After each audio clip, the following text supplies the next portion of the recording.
Hey everybody, welcome back to another episode of Awesome Finds where I showcase my latest vinyl pickups.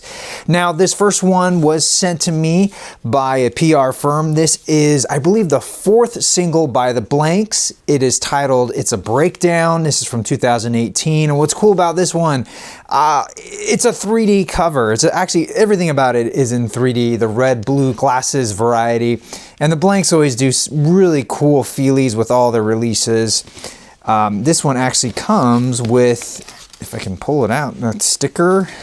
Here it is. A really cool 3D glasses right there. I love that. Custom artwork.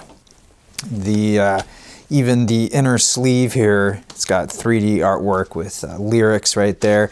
Here is the record. Let me just slip it out. Even the label, down to the label here. There's side A, there's side B. If you haven't heard the Blanks yet, they're a really fun pop punk band, but it's like an 80s pop punk band. Like think of the Ramones, but the Ramones with a synthesizer, and that's who they are. Just a really fun kind of new wave inspired 80s punk band. Just putting out really fun releases, all on 7-inch singles. They are on Spotify, so if you don't want to go through the hassle of tracking down 6 different single releases, you can just listen to them that way. But I encourage you guys to check them out regardless. And if you do end up picking up some of their vinyl releases, they do not skimp out. Tons of fun feelies that come in all their releases. So the Blanks, definitely recommend you guys check out this band, check out this single while you're at it. So up next, I got sent this compilation by Varës Sarabande. If you ever heard of them, they put out a lot of great soundtracks, and this is a 40th anniversary edition. So it's a compilation of releases they've put out over 40 years. So since 1978 to 2018, features a lot of great movie themes, which I am such a sucker for. And on the back there, obviously you get all the track listings and whatnot. Yeah, it's a double disc release. I believe that it didn't come with custom inner sleeves, but the cover is very striking. It's got this kind of, almost, it's like a matte gold finish. It's got a nice shine to it, and it definitely is embossed. Like you can feel it. Same with these numbers here. I'll show you guys the vinyl itself. Oh, that's right. These records came in some very nice poly-lined paper sleeves. Let's see. This is record 1 here. And okay, so there is side 1, side 2. And here we have record 2. There we go. We have side 3. Side 4. It was a kind of a different compilation, hearing all these great movie themes back to back to back kind of a deal. It would make a great gift for someone who's into movies and maybe is just starting a record collection and they want to dip their toes into, getting more into vinyl soundtracks. I think this is a great way to do it. Up next, I have Jewel Pieces of You from 1995. This is their debut album. This was originally released on vinyl back in the day. You can find vinyl copies of it. They're kind of pricey, but this is the brand new 2019 reissue. This just came out. I got sent an advance copy, and by the time you guys see this video, this will be widely available, so you can pick up your own copy. And I gotta be honest, this was the first time I listened to this album. I was familiar with Jewel. You couldn't get away from her back in the day. Who Will Save Your Soul was a huge hit. You Were Meant for Me, equally huge. And those were the 2 songs that I knew. I was not expecting this record to be as acoustic as it is, but oh my goodness. And she sounds so good, so vibrant, so alive. This last side, side D, has 5 songs that are bonus tracks. They weren't on the original CD. So one comes from the Crossing Guard motion picture soundtrack, that's Emily, and then these next 4 songs, I believe, were B-sides or rarities or whatnot. They weren't originally released with this record. And the last side's probably the weakest, in my opinion. It dips into open mic night territory, if that makes any sense. There's moments on this record where Jewel certainly shows her age. I believe she was, 19 at this time. And so there was still a lot of life lessons to be learned. And so sometimes lyrically, you kind of have these oh honey moments, but regardless, there's a authenticity about this record that is really refreshing to hear. Opening up, the printing looks great. And I never had the original CD nor the original LP, so I can't really say how it compares, but it did come with some inner sleeves. These are black and white, but they do have additional photography and lyrics. Man, her outfits are so early 90s, that mid 90s look. And yeah, this is the inner sleeve for record 2. And there's the other side there. All right, I'll show you guys the records themselves. Now, originally this was released on Atlantic Records. This is on Craft Recordings. I'm not familiar with that label, so if you guys know anything about them, let me know. There's side A, there's side B. Here is side C and side D. So yeah, Jewel Pieces of You was a fun trip down memory lane for me, and it was nice to really explore this album finally, because I've known about it for a very long time, and to finally hear it in its entirety was really interesting. So yeah, I definitely recommend picking it up if you're a Jewel fan, and if not, you know, now's a great time to kind of dip your toes in her discography. I think she's put out a lot of great music, and yeah, it's worth checking out. Up next, my friend Ceramic Animal sent me their latest release, The Horse, from 2018. It's on this beautiful white, and I love this gold leaf horse skull on the cover. I got to see them live, and they were fantastic. Just to show you kind of what they're all about, I think you can tell we are kindred spirits. They totally wear these suits in concert. It's fantastic. And this record, I think I like this more than their previous release. This is them a little bit more refined. It is, how I describe their music is sort of garage rock put through a lounge music filter. And if that sounds weird, it's not. It's really great music, and they have this sort of psychedelic tinge to some of their music, and it has kind of it's a loungy feel, but with like crunchy distorted guitars and really nice rhythms and just great vocals. I say if you like Tranquility Base Hotel and Casino by the Arctic Monkeys, you're really gonna like this band, especially this album. I'll show you guys the record. It came on this fantastic white vinyl. Here is side A. Love that label art. And there is side B. I want to thank Ceramic Animal again for sending me their album. And if you have the chance, be sure to check them out for yourselves, either in person, catching a concert, check them out on Spotify, or go ahead and buy one of their albums. You're not going to be disappointed. This next record was sent to me by Patrick. He's a fan of the show. This is Chicken Shack with Imagination Lady. This is their 5th album on the Duram label, which I always get confused. I always think it's Dream, but it's Duram. This is a promo copy that's been hole punched. They're Chicken Shack. If you've never heard of who they are, they're a UK blues band from the late 60s, early 70s. They had several different lineups over their short lifespan. They never quite made it here in the US, but I believe they were much more popular in the UK. They played with bands like Peter Green's Fleetwood Mac and Savoy Brown. Yeah, like I said, they never quite made it. They never got recognition, but they're solid, man. If you like Cream or Derek and the Dominoes, they're a band in that vein. Great vocals, great drums, really just nice blues rock music. One of my favorite songs on here, Telling Your Fortune, has this, I don't even know how long it is, like 6-minute drum solo. It's an 11-minute song, and the drum solo is pretty epic. I really like their cover, If I Were a Carpenter. They just do a nice spin to that. This is a really interesting record. They have I think they've gained sort of a cult following over the years since they've disbanded. This record isn't necessarily cheap, but it's, you know, more in the $25 range, which I was surprised. Opening up, at this time they were a trio, so kind of that power trio blues rock vibe.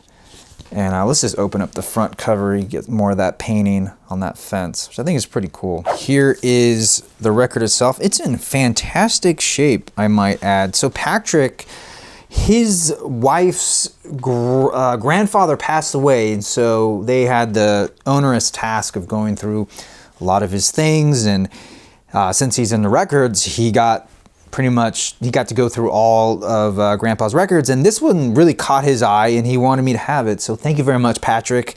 This is side 1, and this is side 2. Thank you again, Patrick, for sending me this. This was very kind of you, and I really appreciate it. So next up, I couldn't pass this up. This is a picture disc of the Jackson 5 14 Greatest Hits.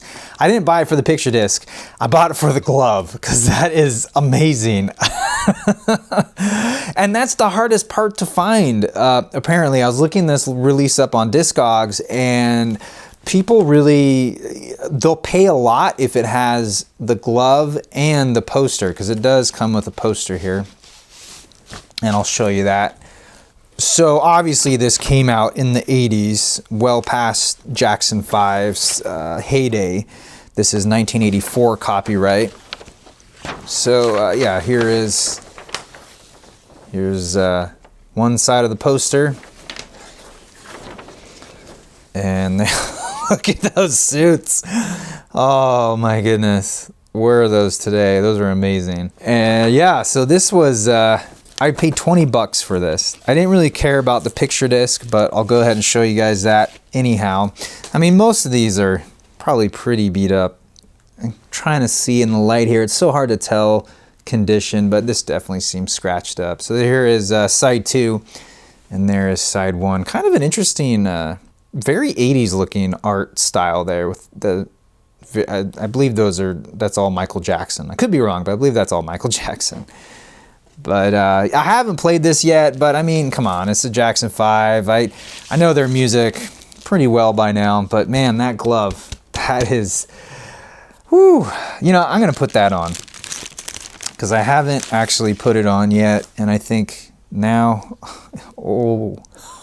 this, I don't know if this is a good idea. This has lost a lot of its elasticity. I think I put it on the wrong hand though. Oh my goodness, this is so cool. I'm getting glitter everywhere. I'm probably devaluing this. I don't care. Oh. Anyway, so yeah, as you can tell, I grew up loving that era of Michael Jackson, and yeah, just couldn't pass that up. So up next, I got Joe Satriani with his second album, Surfing with the Alien.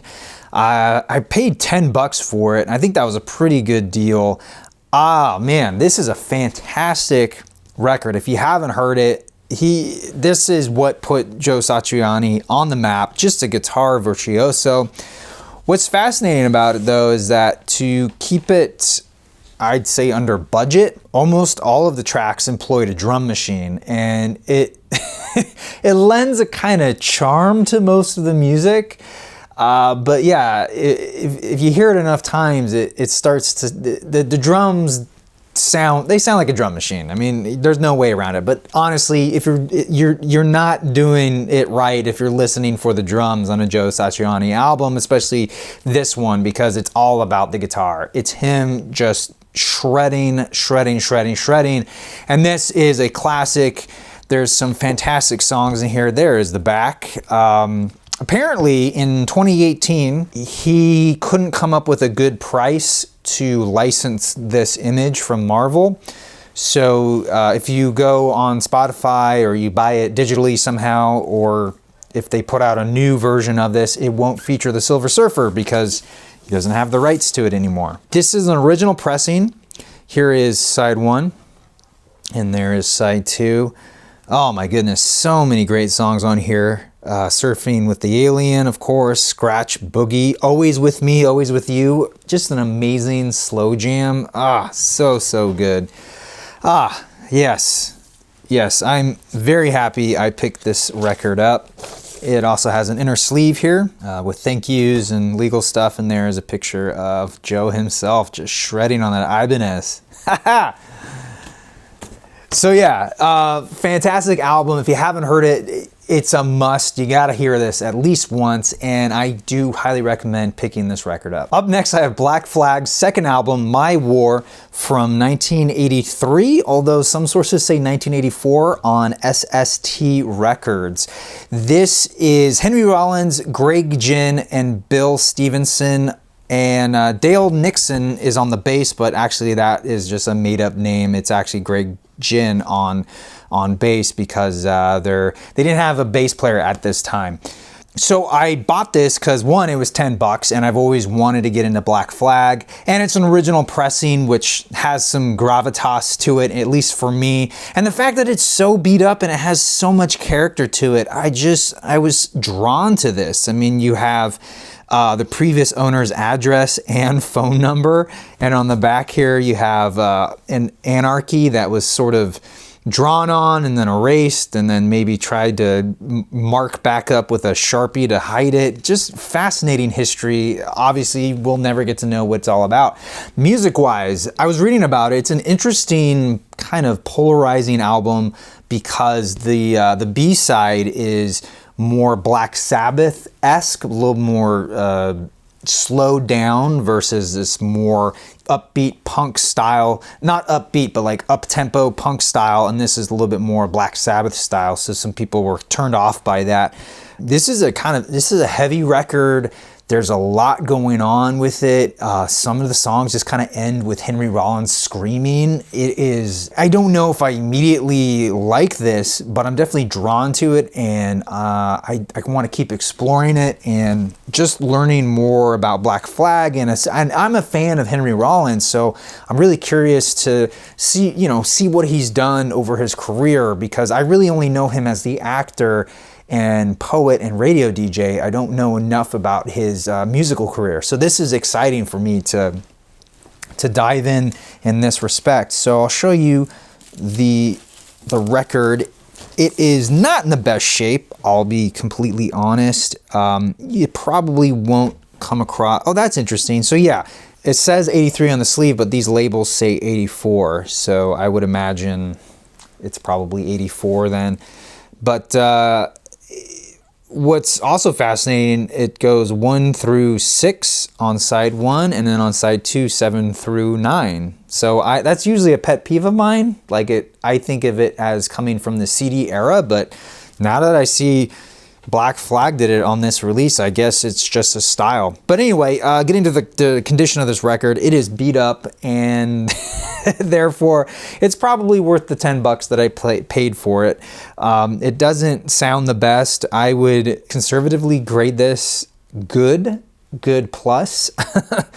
There is lots of hairline scratches and then a few deep scratches. But for me, it's all about the history of something and where something's been, and it's been a survivor for so many years, and just the story it tells. Like, you can't really recreate the look of the cover of this. And that's the other part of collecting that I really enjoy, is just the history of the item. If it's not new, someone else owned this, someone else loved this, and there's a little bit of a custodial aspect of taking care of the record that I imbue on my whole collection. Someone else is going to have this after me, and I want to be sure to take care of this record and preserve it and make sure it can last another 20, 30, 40 years. Up next, I have Airglow with Memory Bank, originally released in 2014. This is the 2018 Crates edition. This is my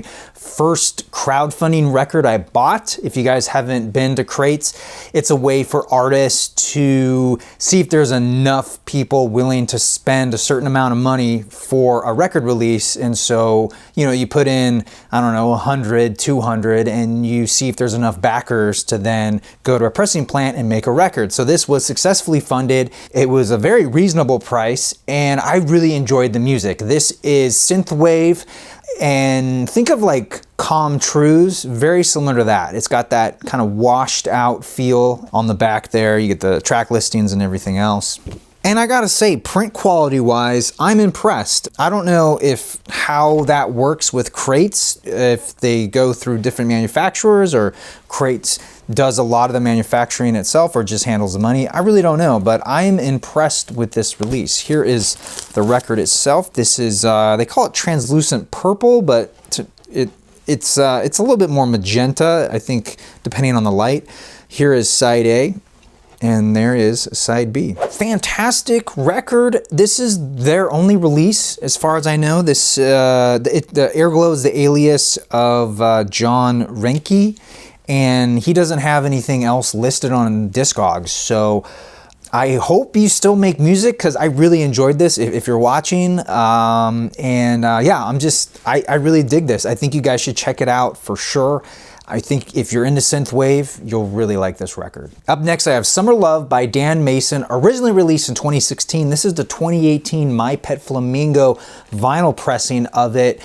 And I was very excited to get this, and then I had sticker shock when the PayPal receipt came in, and I realized just how expensive it is to ship things from the UK, on top of the conversion rate when it comes to US dollars and British pounds. And I was just like, I paid how much for this record? But it was one of those things where I knew it was gonna sell out, and I knew that if eventually down the road I wanted to buy it, it was probably going to be like a $70, $80, $90 record. And I was just like, I have the opportunity, I should dive in while I can and eat the costs later. And well, you know, so $45 later, I have this record, and I don't regret it. I really enjoy this album. It is, he's considered a vaporwave artist, but to me, there's a lot of future funk elements imbued in it, so it has a great party vibe about it. I really enjoy this. My one little gripe with it is that the printing is a little soft. You can especially see it in the name here.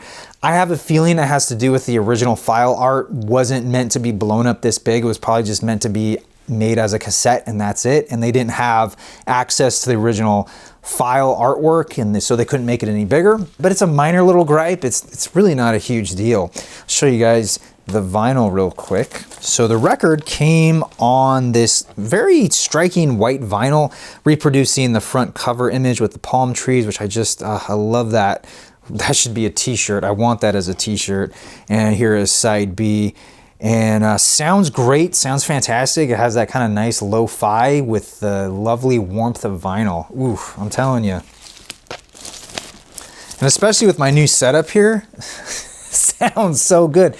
Ah, my goodness, I just got to get some new speakers. These speakers are not cutting it. So anyway, Dan Mason, if you're not familiar, I think he's one of the more approachable vaporwave artists. I really dig the music. I like a lot of the elements he uses. Each song feels very distinct and unique, and it's a great record. I think it's a good introduction. So last up, I have a compilation titled Flamingo Funk Volume 1. This was put out by My Pet Flamingo as a charity record. So all proceeds from the sale of this record went to several different charities in the UK. And this one sold out extremely fast. I actually missed out on the first two color variants of this because I had this weird thing where my Bandcamp account had an old shipping address, so I had to go in and change it. And by the time I came back to the buy page, it had all sold out. So I got the third iteration of it. It's on white vinyl. So I was excited to get it. And what it is, it's a mashup of pretty influential and famous vaporwave and future funk artists. It's a friendly shootout between the two genres, and it's just fantastic. I mean, Cat System Corporation's on here, Dan Mason, US Golf 95, St. Pepsi's on here. So there's a lot of really great artists, really well curated, and that has to be in thanks to Enzo and Eric who put that together. So thank you guys for doing that. Just a quality release. It's not really available on Spotify, but I believe if you go to the Bandcamp site, you can purchase it there. You can or you can just stream it there as well if you don't want to buy it, if you just want to check it out. But I'll show you guys the records themselves. We'll start with record 1. Here is side A. There is side B. And here is side C. and side D. Again, this was another very pricey release, but I knew if I didn't buy it directly from My Pet Flamingo, it was just gonna be a lot of money. And also I was happy to give to a charity too. So I'm glad that My Pet Flamingo put this out, put this together. And this is a great sampler. If Dan Mason didn't win you over, check out this. You're bound to find an artist that you really dig on this compilation, because it is like a lot of really great artists, both in Vaporwave and in Future Funk. So anyway, just stoked to have this. Well, that will do it for this time around. I want to thank you all so much for watching. Be sure to leave me a comment letting me know which of these were your favorites, and if you happen to pick up some of these releases as well, or if you're looking forward to picking up some of them, let me know. Until then, thank you again for watching. I'm your Vinyl Geek, and I'll catch you on the flip side. Hey everybody, thanks again for checking out this episode of Awesome Finds. Now if you want to see more, I put a playlist right there, as well as a video that YouTube will choose for me. If you like what you see, I put out new videos every Tuesday and sometimes Fridays.